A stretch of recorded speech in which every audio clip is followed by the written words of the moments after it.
हरे कृष्णा। संसार में कहते हैं यदि दुख मिले तो भैया मुनि बन जाओ, विरक्त हो जाओ तो उससे सुखी हो जाओगे। तो कौन से विरक्त से सुखी हो जाओगे? इसमें बताते ना चेन्द्रस्य सुखम किंचित ना सुखम चक्रवर्तिनः सुखमस्ति विरक्तस्य मुनेरेकांत जीवनम। कहते भैया इंद्र के सुख से भी कोई सुखी नहीं रहता। इंद्र के हर समय भयभीत रहता है, कब कोई असुर आकर आक्रमण करके मेरे पद को ना ले ले। किंचित ना सुखम, बोले भैया किंचित भी हो जाओ, अर्थात निष्किंचन बन जाए तो भी सुख नहीं मिलता। बोले चक्रवर्ती न, अर्थात सम्राट बन जाओ, राजा बन जाओ तो भी संसार में कोई सुखी नहीं। तो बोले कहाँ पर सुख है?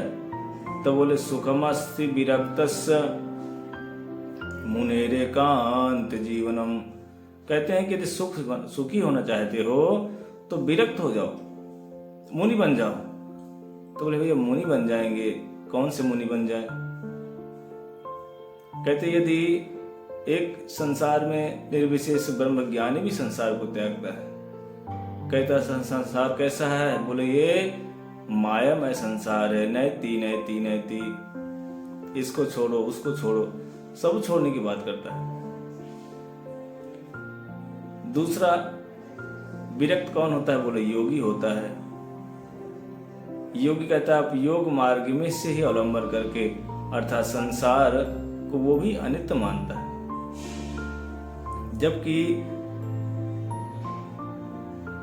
योगी लोग यदि देखा जाता है प्राय गुफा में जाकर के बैठ करके योग मार्ग के द्वारा परमात्मा का दर्शन करना चाहते हैं, लेकिन कुछ समय के बाद देखा जाता है वो लौट करके आके संसार में फिर रम जाते हैं, फिर संसार में फंस जाते हैं। इसलिए योगी किसको बोला गया यहाँ पर? बोले विरक्त कौन है?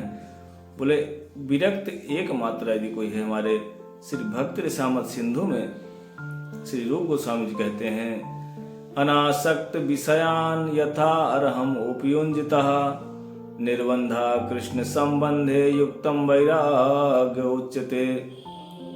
बोले अनासक्त विषयान, बोले कृष्ण के अतिरिक्त वस्तुओं को छोड़ करके और कृष्ण से संबंध बना करके जो व्यक्ति कृष्ण की सेवा के लिए सब कुछ करते हैं, कहते हैं कि वही असली विरक्त है, वही असली मुनि है। कौन सा विरक्त माना गया है? जो कृष्ण को सारी वस्तुओं को लेकर कृष्ण के चरणों में अर्पण करे, उनके लिए भोग बनाए, उनके लिए खाने पीने की व्यवस्था करे। वो आप कहोगे भैया साधु लोगों के पास तो गाड़ी भी होती है, साधुओं के पास तो एसी, फल, मटेरियल, सामान बहुत सारा होता है, बड़े बड़े मठ मंदिर होते हैं, लेकिन वो किसके सुख के लिए है? एकमात्र कृष्ण के सुख के लिए।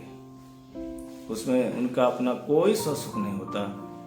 लेकिन योगियों का और निर्विशेष ब्रह्मज्ञानी लोग जो संसार का त्याग करने की बात करते हैं, मुनि बन जाने की बात करते हैं, बोले उनका अपना स्वासुख है।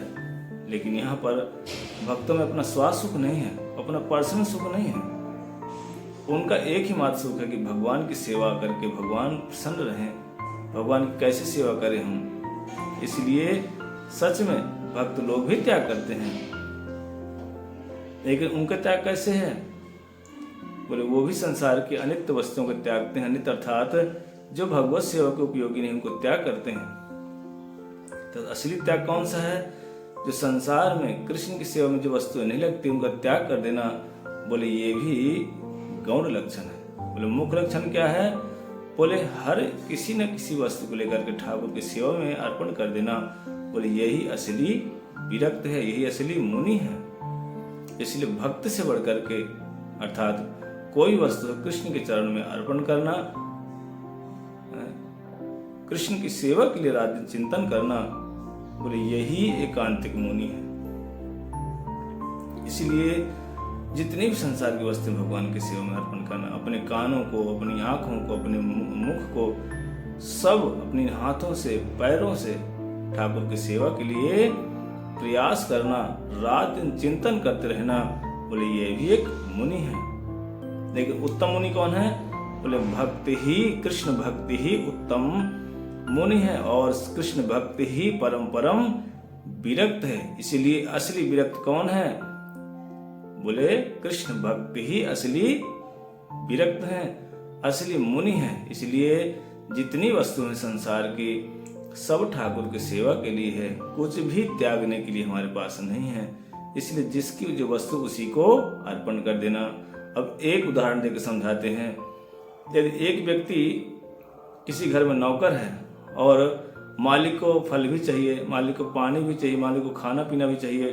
अब वो नौकर जाके बोले नहीं नहीं नहीं, दूध नहीं, मिल्क नहीं पीना चाहिए। मालिक अपने खाने के लिए वस्तु रखा है, नौकर कहे नहीं नहीं मिल्क ठीक नहीं है, शुगर है, चीनी ठीक नहीं है। अरे नौकर को शुगर है, मालिक के लिए तो ठीक है। इसलिए वो जाकर चीनी को फेंक दे, फल को फेंक दे, दूध को फेंक दे, बोले नहीं नहीं ठीक नहीं है। तो क्या मालिक उसको रखेगा अपने नौकरी में? मालिक उसको वहां से भगा देंगे। इसीलिए संसार की कोई वस्तु अनित्य नहीं है, सब ठाकुर की सेवा के लिए है। इसलिए जो सारी वस्तुओं लेकर भगवान की सेवा करते हैं वही असली विरक्त हैं, वही असली एकांतिक मुनि हैं। इसलिए हमें सबको भगवान की सेवा में सारी वस्तुओं को अर्पण करना चाहिए। हरे कृष्ण।